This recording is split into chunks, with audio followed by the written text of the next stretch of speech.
नया IBN 7 हौसला है।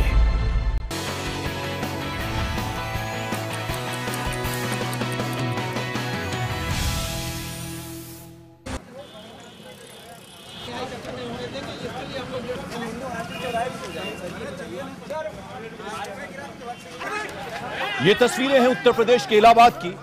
यूपी पीसीएस का पर्चा लीक कांड से नाराज छात्रों का गुस्सा आज एक बार फिर फूट पड़ा। छात्रों ने आज इलाहाबाद में जमकर तोड़फोड़ मचाई और एक बस को आग लगा दी। छात्र आयोग के अध्यक्ष अनिल यादव को हटाए जाने की मांग को लेकर हंगामा कर रहे थे। इस दौरान छात्रों पर पुलिस ने लाठीचार्ज भी किया और कई छात्रों को गिरफ्तार भी कर लिया।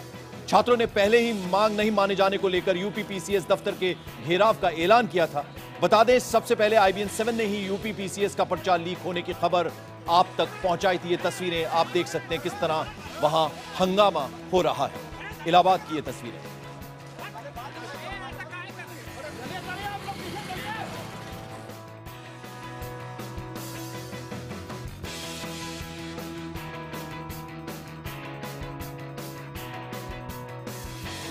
दो तस्वीरें हम आपको इस वक्त दिखा रहे हैं। एक तरफ छात्रों का जबरदस्त प्रदर्शन, पुलिस उनको रोकने की कोशिश करती हुई, और दूसरी तरफ आप देखिए किस कदर हंगामा हुआ। एक बस को आग के हवाले भी कर दिया नाराज छात्रों ने। इलाहाबाद की ये तस्वीरें हैं जहां गुस्साए छात्रों ने बस को आग के हवाले कर दिया।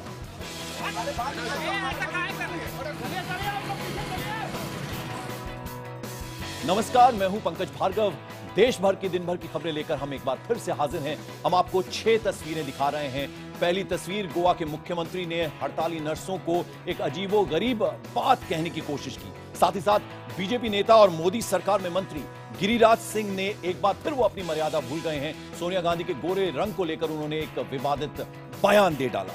भगत सिंह क्रांति सेना ने आज की तारीख यानी 1 अप्रैल को केजरीवाल दिवस के तौर पर मनाया है। साथ ही साथ बेंगलुरु से आज एक अहम खबर आई जहां एक स्कूल के कर्मचारी ने एक छात्रा को गोली मार दी। क्यों गोली मारी, यह हम आगे आपको विस्तार से बताने की कोशिश करेंगे। साथ ही हरियाणा से एक ऐसी खबर आई जिसे सुनने के बाद यकीनन आप पंचों को परमेश्वर मानने से सीधे सीधे इनकार कर देंगे।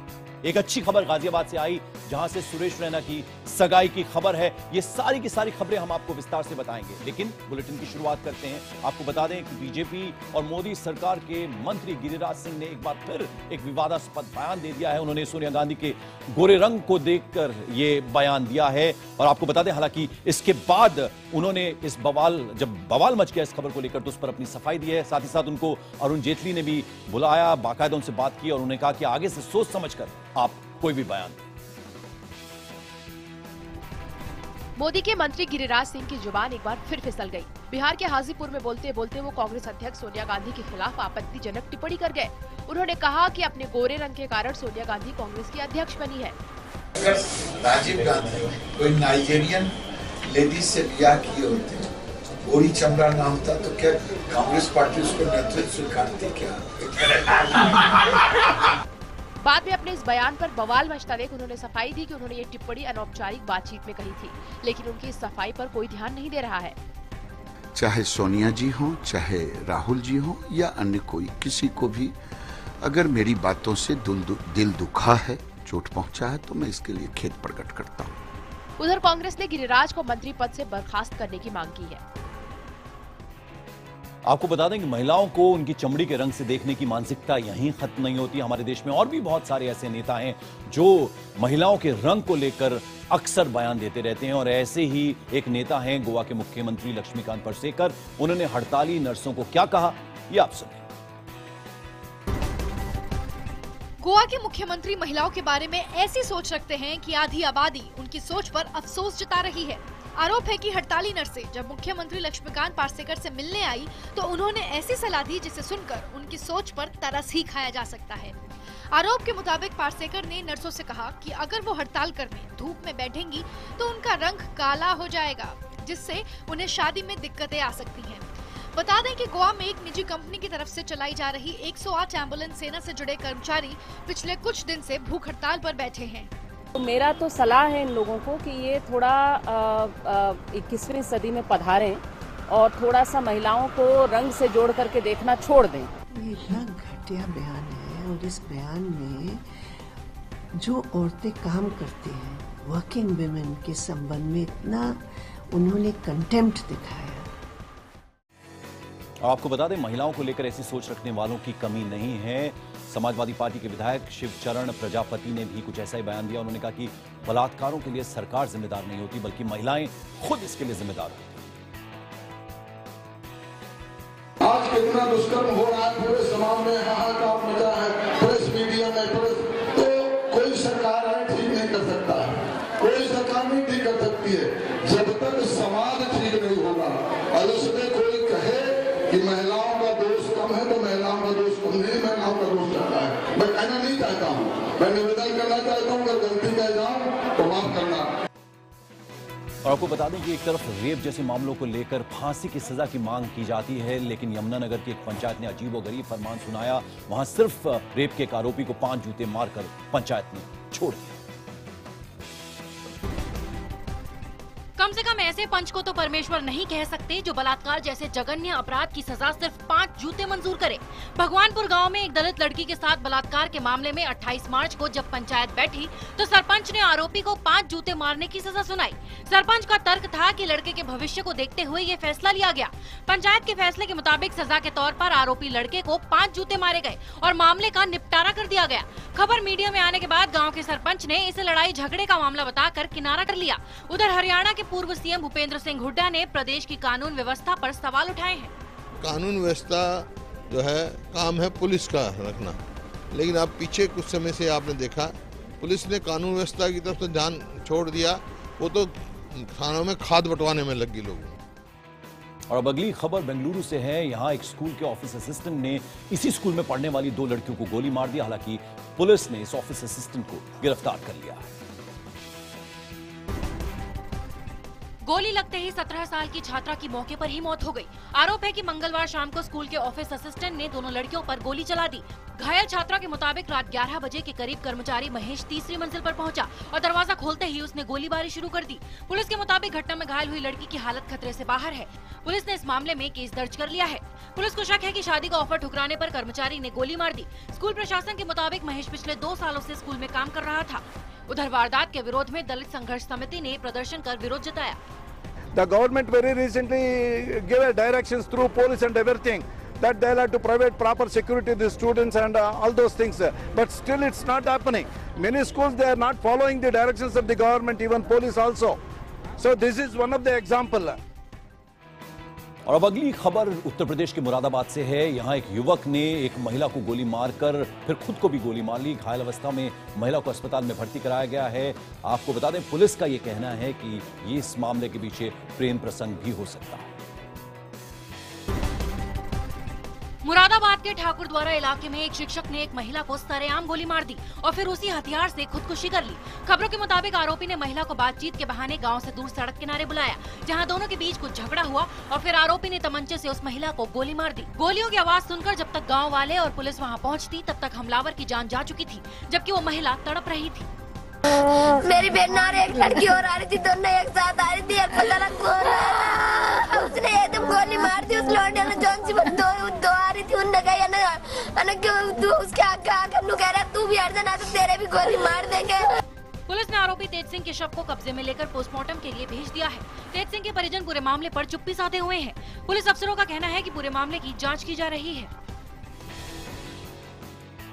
और अमूमन 1 अप्रैल को मूर्ख दिवस के रूप में मनाया जाता है, ये बात जग जाहिर भी है। लेकिन इस बार दिल्ली में एक अलग तरह के पोस्टर्स ने नया विवाद पैदा कर दिया। यहाँ इन पोस्टर्स पे अरविंद केजरीवाल की तस्वीर लगी थी और मूर्ख दिवस को केजरीवाल दिवस के रूप में मनाने की बात इन पोस्टर्स में कही गई थी। 1 अप्रैल यानी मूर्ख दिवस के मौके पर आज दिल्ली के मुख्यमंत्री अरविंद केजरीवाल का मजाक उड़ाते हुए पोस्टर सड़कों पर जगह जगह दिखे। इन पोस्टर्स पर अरविंद केजरीवाल की तस्वीर के साथ लिखा था कि आप सभी दिल्ली वासियों को 1 अप्रैल यानी केजरीवाल दिवस की हार्दिक बधाई। इन पोस्टर्स के अलावा सोशल मीडिया पर भी अरविंद केजरीवाल पर जमकर भड़ास निकाली गयी। लोगों को समझ आ गया है कि इन्होंने 49 दिन में दूसरी पारी में इनको लोगों को समझ आ गया कि इन्होंने दिल्ली की जनता को मूर्ख बनाया है, तो इसलिए आज मूर्ख दिवस के दिन आज का दिन ही उन्हें डेडिकेट कर रहे हैं। वहीं दिल्ली के जंतर मंतर पर NSUI के कार्यकर्ताओं ने इसे फेकू डे के तौर पर मनाया। और कोल घोटाले में पूर्व प्रधानमंत्री मनमोहन सिंह को सुप्रीम कोर्ट से बड़ी राहत मिली है। उनको आपको बता दें 8 अप्रैल को कोर्ट में पेश होना था। पूर्व प्रधानमंत्री मनमोहन सिंह के लिए बुधवार का दिन बड़ी राहत लेकर आया। कोल घोटाले में सुप्रीम कोर्ट ने मनमोहन सिंह समेत 6 लोगों को बतौर आरोपी पेश होने के आदेश पर स्टे लगा दिया है। कोर्ट ने इस मामले में सीबीआई को नोटिस जारी कर जवाब मांगा है। दिल्ली की निचली अदालत ने मनमोहन सिंह को कोल घोटाले में 8 अप्रैल को पेश होने का आदेश दिया था, जिसके खिलाफ मनमोहन ने सुप्रीम कोर्ट में अर्जी दी थी। कोर्ट में मनमोहन के वकील ने दलील दी थी कि मनमोहन ने बतौर कोयला मंत्री जो फैसला लिया था उसे गैर कानूनी करार नहीं दिया जा सकता। उन्होंने महज दिशा निर्देशों का पालन किया था। बता दें कि 2005 में हिंडाल्को को ओडिशा में तालाबीरा 2 कोल ब्लॉक आवंटन मामले में पूर्व पीएम मनमोहन सिंह के साथ कई नामी लोगों को आरोपी बनाया गया था। किसी भी प्रधानमंत्री के खिलाफ कार्रवाई जिस तरह से शुरू की गई वो अपने आप में बहुत आश्चर्यजनक है। यहाँ तक कि ये कहा गया कि क्रिमिनल कंस्पिरेसी है।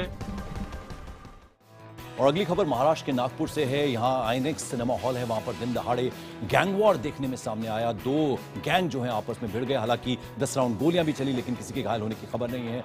इस घटना के बाद वहां पर अफरा तफरी का माहौल बन गया। गैंग वॉर होने के बाद सबूत खोजती पुलिस। गाड़ी के टूटे शीशे, गोलियों के निशान, सड़क पर इकट्ठा भीड़। ये नजारा नागपुर के पाटनाकर चौक का है। नागपुर के इंदौरा चौक स्थित जसवंत आइनॉक्स में धक्का लगने से उपजे विवाद में कुख्यात अपराधी लिटिल सरदार और उसके साथियों ने दिन दहाड़े पाटनाकर चौक में गोल्डी नाम के शख्स और उसके साथियों पर गोलाबारी कर दी।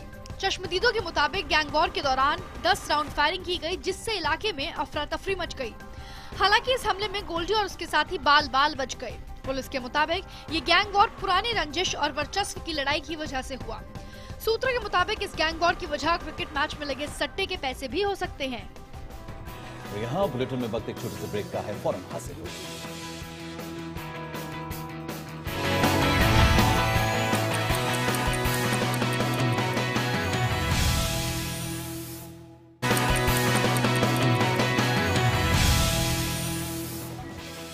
ब्रेक के बाद आपका स्वागत है। आप देख रहे हैं देश दिन भर। मुंबई में पवई रोड रेज मामले में पुलिस ने 3 आरोपियों को गिरफ्तार किया है। इन आरोपियों की गिरफ्तारी देर रात हुई। आपको बता दें, तीनों आरोपियों ने एक आईटी प्रोफेशनल और उसकी गर्भवती पत्नी के साथ बदतमीजी की थी और साथ ही साथ मारपीट की। ये घटना 26 तारीख की रात की है। एक दंपति पवई रोड से अपने घर की ओर जा रहे थे। तभी रास्ते में एक बाइक सवार ने गलत साइड से ओवरटेक करने की कोशिश की और दंपति की गाड़ी को ठोक दिया। विरोध करने पर बाइक सवार ने 3 और लोगों को बुला लिया और दंपति के साथ मारपीट की। गर्भवती पत्नी ने जब मारपीट रोकने की कोशिश की तो उसके साथ भी बदतमीजी की गई। इतना ही नहीं, जब दंपति इस घटना की शिकायत करने पहुंचे तो पुलिस ने भी भगा दिया। बाद में खुद मुंबई पुलिस कमिश्नर मौके पर पहुंचे, तब जाकर मामला दर्ज हुआ और आरोपियों की गिरफ्तारी की गई। कहते हैं जाको राखे साइयां मार सके ना कोई। ऐसा ही एक वाकया मुंबई से सटे ठाणे में हुआ, जहां एक लड़की चलती ट्रेन से उतरते वक्त ट्रेन और प्लेटफॉर्म के बीच में फंस गई, लेकिन उसे बचा लिया गया और अब उसका मुंबई के सिविल अस्पताल में इलाज चल रहा है। घर जाने की जल्दी कभी कभी जानलेवा साबित हो सकती है। ठाणे रेलवे स्टेशन पर भी कुछ ऐसा ही हुआ। सीसीटीवी में कैद इन तस्वीरों को जरा गौर से देखिए। हैदराबाद एक्सप्रेस पूरी रफ्तार में प्लेटफॉर्म पर चली आ रही है। ट्रेन ठाणे स्टेशन पर नहीं रुकती, लेकिन एक लड़की शायद ठाणे स्टेशन पर उतरना चाहती थी। लड़की ने चलती ट्रेन से उतरने की कोशिश की और बैलेंस बिगड़ने की वजह से ट्रेन और प्लेटफॉर्म के बीच में गिर गई। स्टेशन में हड़कंप मच गया। देखते ही देखते पूरा स्टेशन प्लेटफॉर्म पर इकट्ठा हो गया। ट्रेन के जाने के बाद लड़की को निकाला गया और सिविल अस्पताल में भर्ती कराया गया, जहाँ उसका इलाज चल रहा है। अगली खबर कानपुर से है, जहां एक दूध कारोबारी की हत्या कर दी गई। उसको गोली मारकर हत्या कर दी गई। पुलिस ने पंचनामा करके पोस्टमार्टम के लिए शव को भेज दिया है। रामपुर गांव का रहने वाला राकेश यादव दूध का कारोबार करता था। रोज सुबह वो अपने गांव से 2 किलोमीटर दूर एक फैक्ट्री में दूध सप्लाई करने जाता था। सोमवार को भी रोज की तरह ही दूध पहुंचाने तो गया, लेकिन लौटकर नहीं आया। जब परिवार वालों ने उसकी खोजबीन शुरू की तो उसका शव खेत में पड़ा मिला। राकेश की पीठ पर एक गोली मारी गई थी और उसका सर ईंटों से कुचला गया था। उसका दूध का डब्बा कुछ दूर पड़ा हुआ था। परिवार वालों ने तुरंत घटना की सूचना पुलिस को दी। मौके पर पहुंचे पुलिस के अधिकारियों ने मामले की छानबीन शुरू कर दी है।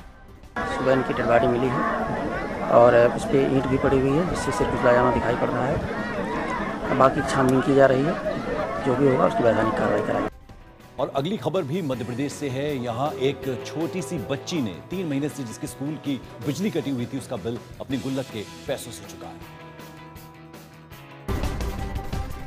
यह है केंद्रीय विद्यालय में 9वीं क्लास में पढ़ने वाली मेमूना खान। मेमूना ने वो कर दिखाया है जिसे करने में अच्छों के पसीने छूट जाते हैं। नरसिंहपुर में एक प्राइमरी स्कूल की बिजली शिक्षा विभाग की लापरवाही की वजह से 3 महीने से कटी हुई थी। जब किसी ने इसकी सुध नहीं ली तो मेमूना खान ने अखबार में ये खबर पढ़ने के बाद अपना गुल्लक तोड़ा और 8,000 रुपए बकाया रकम में से 3,000 रुपए जमा करा दिए। मेरे छोटे भाई बहनों को बहुत ज़्यादा दिक्कत हो रही थी कि उनके अभी एग्ज़ाम भी है, तो इसलिए उन्हें गर्मी में परेशान होना पड़ता, तो इसलिए फिर सोचा कि मतलब बिजली बिल जमा करना चाहिए। बिजली विभाग अब जल्द ही स्कूल का कनेक्शन जोड़ने की बात कर रहा है। मेमूना के इस कदम से स्कूल में बिजली आ रही है, जिससे बच्चों के साथ शिक्षक भी उसका शुक्रिया अदा कर रहे हैं। और अगली खबर एक खुशखबरी है। टीम इंडिया के स्टार खिलाड़ी सुरेश रैना की आज गाजियाबाद में उनके घर पर मेरठ की उनकी जो दोस्त हैं प्रियंका चौधरी, उनके साथ सगाई हो गई। धूमधाम की बजाय सादगी से समारोह हुआ और खास लोग और परिवार के लोग इस सगाई में शामिल हुए। मैदान पर लंबी लंबी पारियां खेलने वाले सुरेश रैना अब निजी जिंदगी में भी लंबी पारी खेलने उतर चुके हैं। आज रैना और प्रियंका सगाई के बंधन में बंध गए। सगाई का पूरा समारोह रैना के गाजियाबाद में राजनगर स्थित आवास पर पूरा किया गया। इस खास मौके के लिए उनके घर को दुल्हन की तरह सजाया गया। सगाई की रस्म को निभाने से पहले रैना सुबह मंदिर भी गए। रैना और प्रियंका की शादी की तैयारियों में दोनों परिवार जोर शोर से लगे हुए हैं। रैना की शादी मेरठ की प्रियंका से 3 अप्रैल को दिल्ली के होटल लीला में होगी। और देश के 68वें स्वतंत्रता दिवस पर लाल किले की प्राचीर से प्रधानमंत्री ने हर घर में शौचालय की बात कही थी, लेकिन उनका जो अपना संसदीय क्षेत्र है वाराणसी, वहां की खुशबू शर्मा जो है उसने अपने ससुराल जाने से सिर्फ इस बात से इनकार कर दिया क्योंकि उसके ससुराल में शौचालय नहीं था। आजादी के 68 साल बाद भी हमारे देश के कई इलाके ऐसे हैं जहां महिलाएं शौच के लिए अंधेरा होने का इंतजार करती हैं। इसका जीता जागता उदाहरण प्रधानमंत्री के संसदीय क्षेत्र वाराणसी से ही मिला।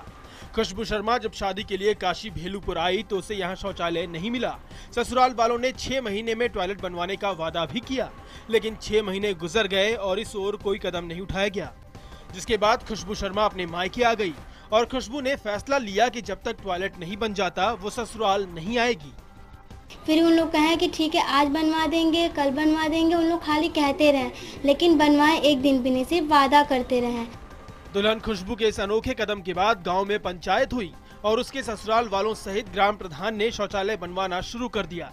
खुशबू के इस साहसी कदम की तारीफ अब हर कोई कर रहा है। और अब बुलेटिन में चलते चलते एक ऐसी खबर जो आपकी यादों की खिड़कियों को खोल देगा, भले ही वो फिल्म क्यों ना हो। 135 साल पुरानी मनी ऑर्डर सेवा आज से बंद कर दी गई है। अब इसकी जगह इंस्टेंट मनी ऑर्डर सेवा उसकी शुरुआत की गई है।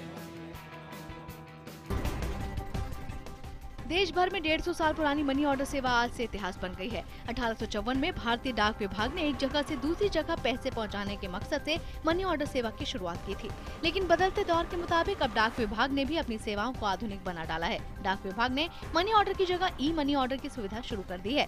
1 अप्रैल यानी आज से ही ई मनी ऑर्डर सेवा की शुरुआत हो गई है। लोग भी डाक विभाग की सुविधा से बेहद खुश हैं। हालांकि इस सेवा के जरिए पैसों के साथ भेजे जाने वाला संदेश नहीं भेजा जा सकेगा। आज हमारे ईएमओ के द्वारा यह व्यवस्था बड़ा तेजी से हम लोग सेवा के रूप में दे रहे हैं और हम लोग को भी खुशी है कि दूर दराज के क्षेत्रों में भी इलेक्ट्रॉनिक मनी ऑर्डर के द्वारा हम लोगों की सेवा कर पा रहे हैं। और देश भर में बस आज इतना ही। वक्त छोटे से ब्रेक का, ब्रेक के बाद कुछ और खबरें, थोड़ा इंतजार, देखते रहिए IBN 7।